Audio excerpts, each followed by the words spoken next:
따르는 것이라는 제목으로 함께 말씀을 나누겠습니다. 우리는 지난 한 주간 동안 청년 다니엘 기도회를 통해 이 시대의 청년들을 위해서 기도하는 시간을 가졌습니다.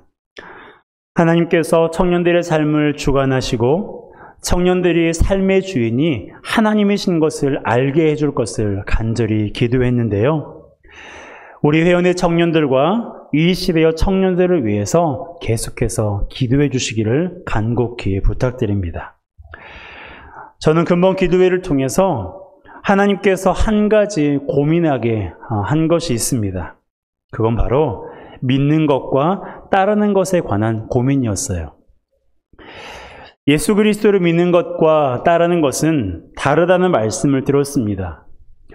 다르다고 해서 이것을 뗄 수 있느냐? 그건 아닙니다. 이 둘은 분리할 수 없어요. 이 둘은 밀접하게 연결되어 있습니다. 믿음 없이 주님을 따를 수 없고 주님을 따르지 않으면서 믿음이 있다고 말할 수도 없어요. 다시 말하면 따름은 믿음의 일부이고 진정으로 예수님을 믿는 사람은 반드시 그분을 따르게 되어 있습니다. 그러나 이 말씀을 들으면서 오늘날 저를 포함한 많은 그리스도인들이 믿음은 있는데 따름은 없는 것 같다는 생각이 들었어요. 그리스도를 따르는 것이 굉장히 중요한 일이라는 것을 알면서도 소홀히 하지 않았나라는 반성이 되었습니다. 그러기에 오늘부터라도 우리의 신앙이 믿음에 머무르는 것이 아니라 따름에까지 나아갔으면 좋겠어요. 그러기 위해서는 먼저 그리스도를 믿는 것과 따르는 것의 의미를 아는 것이 중요한데요. 먼저 그리스도를 믿는 것에 대해서 알아보겠습니다. 그리스도를 믿는다는 것은 먼저 그분이 하나님의 아들이신 것을 믿는 거예요. 또한 우리의 죄를 사하시기 위해 인간의 몸을 입고 이 땅에 오셔서 십자가에 죽으시고 3일 만에 다시 살아나셨다는 것을 믿는 것, 그것이 바로 믿음입니다. 이것이 그리스도를 믿는 것의 핵심이에요. 이것을 믿을 때 하나님의 말씀과 하나님이 행하신 일이 믿어지는 거예요. 하나님이 우리를 지으시고 우리를 사랑하신다는 말씀이 믿어지기 위해서는 먼저 그리스도께서 하나님의 아들이시고 그분이 나를 위해서 죽으시고 부활하셨다는 것을 믿을 때 하나님이 우리를 사랑하신다는 이 사실이 믿어지는 것입니다. 또한 보이지 않지만 그분의 선한 손이 우리를 이끌고 계시는데 이 말씀도 믿음의 핵심적인 내용을 믿을 때 믿어지는 거예요. 하나님이 세상을 창조하신 것과 홍해를 가르시고 마른 땅으로 건너게 하신 일, 병든 자를 고치고 죽은 자를 살리신 이 모든 일들이 믿어지기 위해서는 그리스도께서 누구시고 그리스도께서 나를 위해서 죽으시고 부활하신 것을 믿을 때 가능한 것입니다. 그 말씀이 믿어지고 그 일들이 믿어지니까 삶에 문제가 생겼을 때 어떻게 해요? 그분을 의지하게 돼요. 내가 곤경에 처해 있을 때 하나님께 기도하게 되고 하나님을 기대하게 되는 것입니다. 이것이 그리스도를 믿는 거예요. 자, 그러면 그리스도를 따르는 것은 무엇일까요? 그리스도를 따른다는 것은 말 그대로 그리스도를 따르는 것입니다. 다른 말로 하면 그리스도를 닮아가는 것, 그리스도를 따라하는 것을 말해요. 그리스도를 따르는 사람에게는 두 가지 특징이 나타납니다.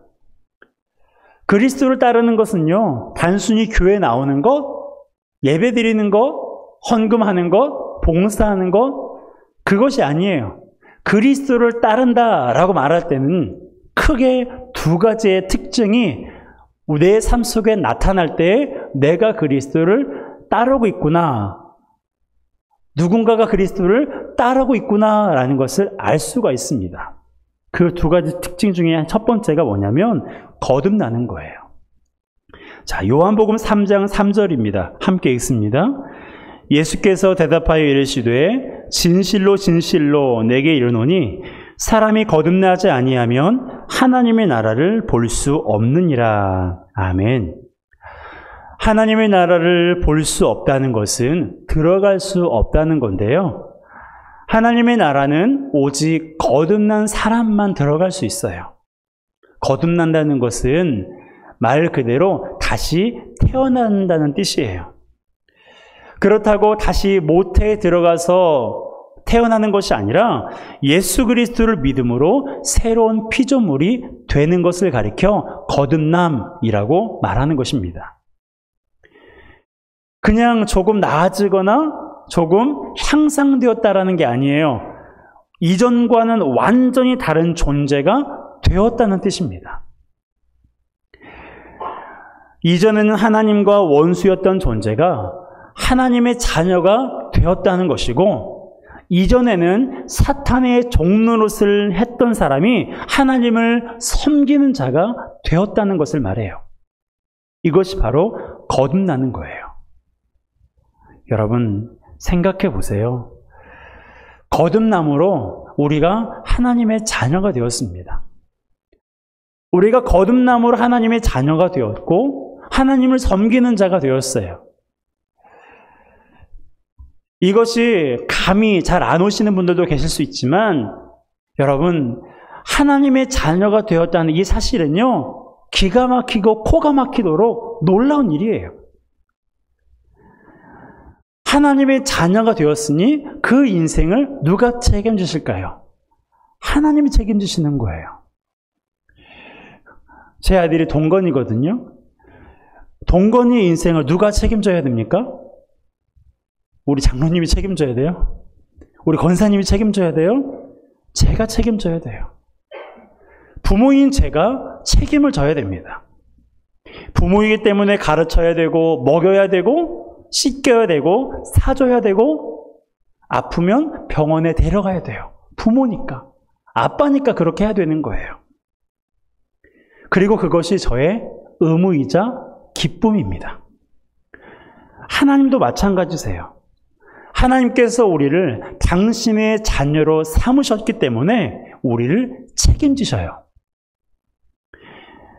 육신의 부모는 자녀를 위해 못해주는 것도 있지만 하나님 아버지는 그의 자녀를 위해서 해주지 못하는 것이 하나도 없습니다. 그러니 하나님의 자녀로 살아가는 것이 얼마나 놀랍고 감사한 일인지 몰라요. 그러기 위해 예수 그리스도를 믿음으로 말미암아 우리가 어떻게 돼야 돼요? 거듭나야 돼요. 어릴 적에 불렀던 찬양이 있습니다. 돈으로도 못 가요 하나님 나라, 힘으로도 못 가요 하나님 나라. 오직 어떻게 갈 수 있다고요? 거듭나면 가는 나라, 하나님 나라. 여러분, 돈으로도 힘으로도 권력으로도 내 의지로도 하나님 나라에 갈 수 없고 거듭날 수가 없어요. 오직 예수 그리스도를 믿음으로 말미암아 우리가 거듭나고 거듭날 때 하나님 나라에 갈 수 있는 것입니다. 이것이 바로 그리스도를 따르는 자에게서 나타나는 첫 번째 특징이에요. 자, 그러면 그리스도를 따르는 것의 두 번째 특징은 무엇일까요? 그것은 바로 말씀을 듣고 행하는 거예요. 마태복음 5장부터 7장은 일명 예수님의 산상수훈 혹은 산상설교로 알려져 있습니다.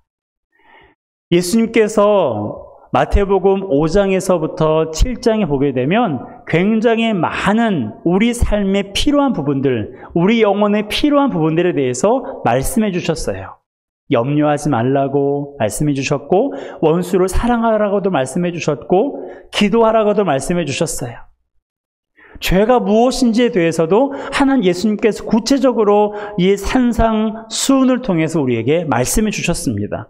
그리고 나서 그 많은 것을 산 위에서 가르치신 후에 결론적으로 하신 말씀이 바로 오늘 본문이에요. 자, 24절 함께 읽겠습니다. 시작. 그러므로 누구든지 나의 이 말을 듣고 행하는 자는 그 집을 반석 위에 지은 지혜로운 사람 같으리니. 그렇습니다. 예수님께서 하셨던 말씀, 즉 작게는 산상수훈이고 크게는 성경 전체를 가리키는 거예요. 성경은 하나님의 말씀이거든요. 중요한 것은 말씀을 들을 뿐만 아니라 듣고 행하는 자는 그 집을 반석 위에 지은 어떤 사람이라고요? 지혜로운 사람이다. 말씀을 듣고 행하는 사람은 그 집을 반석 위에 지은 지혜로운 사람 같다라고 말씀하셨어요.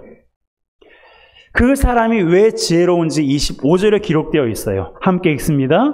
비가 내리고 창수가 나고 바람이 불어 그 집에 부딪히되 무너지지 아니하나니 이는 주추를 반석 위에 놓은 까닭이요. 자, 반석 위에 집을 지은 사람이 왜 지혜롭습니까? 왜 그 사람이 지혜로운 사람이에요? 비가 내리고 창수가 나고, 창수는 홍수예요. 창수가 나고 바람이 불어 그 집에 부딪히되 그 집이 어떻다고요? 무너지지 않기 때문이에요. 반석 위에 집을 지은 사람은 그 집이 아무리 거센 풍파가 몰아치고 거센 폭풍이 몰아칠지라도 무너지지 않는다고 말씀하고 있어요. 그렇기 때문에 그는 지혜롭다라고 예수님께서 말씀하시는 거예요. 반면에 모래 위에 집을 지은 사람은 어떨까요? 26절, 27절입니다. 함께 읽습니다. 나의 이 말을 듣고 행하지 아니하는 자는 그 집을 모래 위에 지은 어리석은 사람 같으리니 비가 내리고 창수가 나고 바람이 불어 그 집에 부딪힘에 무너져 그 무너짐이 심하니라. 아멘. 자, 모래 위에 집을 지은 사람은 반석 위에 집을 지은 사람과 정반대예요. 그는 어리석은 사람이라고 말씀하고 있습니다. 왜냐하면 그가 지은 집은 비가 내리고 창수가 나고 바람이 불면 무너지기 때문이에요.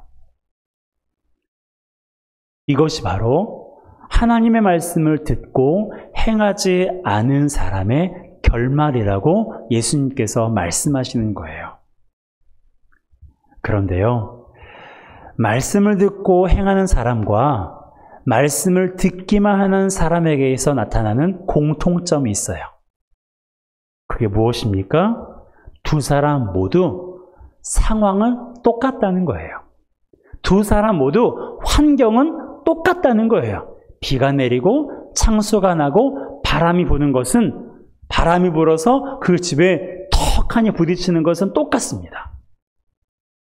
삶의 어려움을 만난다는 점에서 이 두 사람은 공통점이 있어요.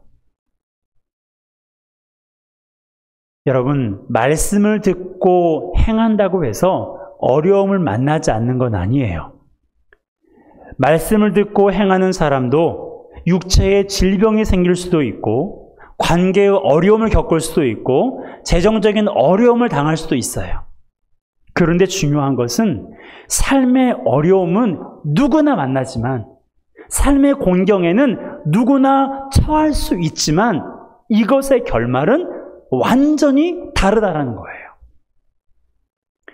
반석 위에 집을 지은 집은 무너지지 않지만 모래 위에 지은 집은 무너질 뿐만 아니라 더 그 무너짐이 심하다고 말씀하고 있어요.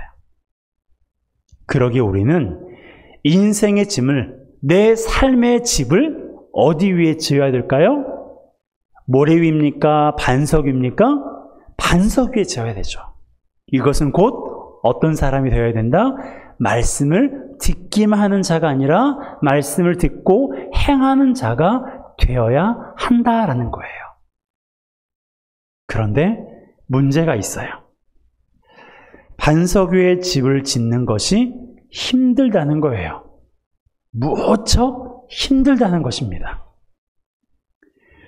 돌을 깎아서 기초를 세워야 하니 그 수고가 얼마나 더하겠어요. 말씀을 듣고 행하는 것이 그렇습니다. 말씀을 듣고 아멘이라고 말하는 것은 쉬운데요. 아멘이라고 말하는 그 말씀대로 살아가는 건 참 힘들어요. 성경에는 근심이 있을 때 염려하지 말고 기도하라고 말씀하고 있잖아요. 그러면 하나님의 평안을 주신다고 약속하셨는데 그 말씀에 우리는 하나같이 아멘, 믿습니다 라고 말해요. 하지만 정작 내 삶 가운데 근심이 있을 때 기도의 자리에 나와서 기도하는 것은 무척 힘듭니다. 기도하는 것보다 사람을 의지하는 게 빠른 것처럼 느껴질 때가 있거든요. 욥이 극심한 고난 중에 하나님의 주권을 인정했어요. 주신 분도 하나님이시고 취하신 분도 하나님이시라 고백했습니다. 그 위대한 고백 앞에 저와 여러분은 아멘이라고 해요. 그런데 우리가 사방에 우겨쌈을 당하거나 사망의 음침한 골짜기를 걸을 때 하나님의 주권을 인정하며 믿음을 고백하는 것은 힘들어요. 아멘이라고 말하는 것과 말씀을 듣고 아멘이라고 말하는 것과 내가 아멘이라고 고백한 그 말씀대로 살아가는 것은 너무나 힘든 일이에요. 그것은 돌을 파는 일과 똑같아요. 반석을 파서 기초를 쌓는 것과 똑같이 고되고 수고롭고 고생스러운 일이에요. 그럼에도 불구하고 우리는 힘들어도 참아야 돼요. 힘들어도 그렇게 해야 돼요. 근심이 있을 때 기도해야 되고 사방에 우겨쌈을 당할 때 하나님의 주권을 인정하며 믿음을 고백해야 됩니다. 왜 그렇게 해야 될까요? 언제 비가 내릴지 모르거든요. 언제 바람이 불지 모르거든요. 언제 홍수가 날지 모르거든요. 내 삶의 고난은 노크하고 오지 않잖아요. 예약하고 오지 않잖아요. 갑자기 내 삶의 고난이 찾아오기 때문에 그 고난 앞에서 우리가 무너지지 않기 위해서, 그 곤경 앞에서 우리가 절망하지 않기 위해서 우리는 하나님의 말씀을 듣고 행하는 자, 즉 반석 위에 집을 지어야 된다는 거예요. 수고롭지만 고생스럽지만 때로는 너무 힘들어서 포기하고 싶을 때도 있지만 그럼에도 불구하고 우리는 반석 위에 집을 지어야 돼요. 처음부터 잘 되지 않을 수도 있습니다. 근심이 있을 때 기도하라고 했으니 그렇게 기도하려고 막상 기도하려고 하면 처음부터 잘 되지 않을 때가 있어요. 여러분, 그럼에도 불구하고 기도하려고 노력하고 하나님의 주권을 인정하려고 노력하는 것을 반복하다 보면 점점 쉬워지고 점점 자연스러워져요. 욥도 처음부터 믿음이 좋은 사람이 아니었어요. 욥도 처음부터 하나님을 온전히 따랐던 사람이 아니었습니다. 욥은 평소에 하나님을 만나는 사람이었고 평소에 하나님과 교제를 나누었던 그런 사람이었어요. 아마 욥이 처음 하나님을 믿었을 때 이런 고난을 당했으면 아무리 욥이어도 그 고난을 견디지 못했을 거예요. 하나님을 원망하거나 불평했을지 몰라요. 그런데 하나님께서 욥이 어느 정도 믿음, 어느 정도의 신앙을 갖고 있다는 것을 아셨기 때문에 욥에게 그러한 고난을 허락하신 것이고 그때 욥은 그 고난 앞에서 하나님의 주권을 인정하게 된 것입니다. 여러분, 매일매일 반복적인 하나님과의 교제와 경건의 노력을 통해 욥이 마침내 그런 위대한 믿음의 사람이 된 것처럼 저와 여러분도 일상에서 하나님을 생각하고 반복적인 예배와 반복적인 하나님과의 그런 경건의 노력을 통해서 하나님이 기뻐하시는 믿음에까지 성장하는 우리 모두가 되시기를 주님의 이름으로 축복합니다. 그러므로 말씀을 듣고 행하는 것이 힘들게 느껴질지라도 포기하지 마세요. 우리 안에 계신 성령님을 의지하여 노력을 계속하는 우리 모두가 되었으면 좋겠습니다. 그것이 바로 그리스도를 따르는 것이고 그리스도를 따르는 자에게 나타나는 두 번째 특징이에요. 여러분, 그리스도를 따른다는 것은 거듭나는 것과 말씀을 듣고 행하는 거예요. 그러므로 우리는 그리스도를 믿을 뿐만 아니라 우리는 말씀을 듣고 아멘 할 뿐만 아니라 그 말씀대로 살아가는 데까지 나아가야 돼요. 그리스도를 따라가는 것이 그거예요. 믿음이 명사라면 따르는 것은 동사예요. 우리는 믿음만 있으면 안 돼요. 믿음이 동사가 되어 움직여야 됩니다. 그럴 때 하나님의 능력을 경험하게 되고 그럴 때 우리 삶 가운데 역사하시는 하나님의 은혜를 맛볼 수가 있는 거예요. 여러분은 그리스도를 따르고 계십니까? 여러분은 그리스도를 따르고 계십니까? 여러분 자신에게 한번 물어보세요. 나는 그리스도를 믿는 자인가? 그리스도를 따르는 사람인가? 그리스도를 따르는 자에게 하나님은 은혜를 베푸시고 그리스도를 따르는 사람에게 하나님은 능력을 경험케 하십니다. 여러분의 삶에 어떤 비가 내리고 있습니까? 여러분의 삶에 어떤 창수가 어떠한 비바람이 몰아치고 있습니까?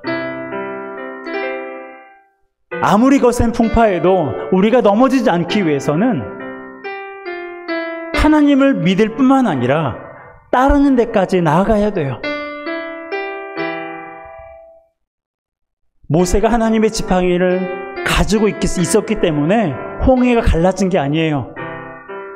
하나님의 지팡이를 홍해를 향하여서 내밀 때 홍해가 갈라진 것입니다. 나에게 믿음이 있다고 해서 하나님의 은혜가 임하지 않아요.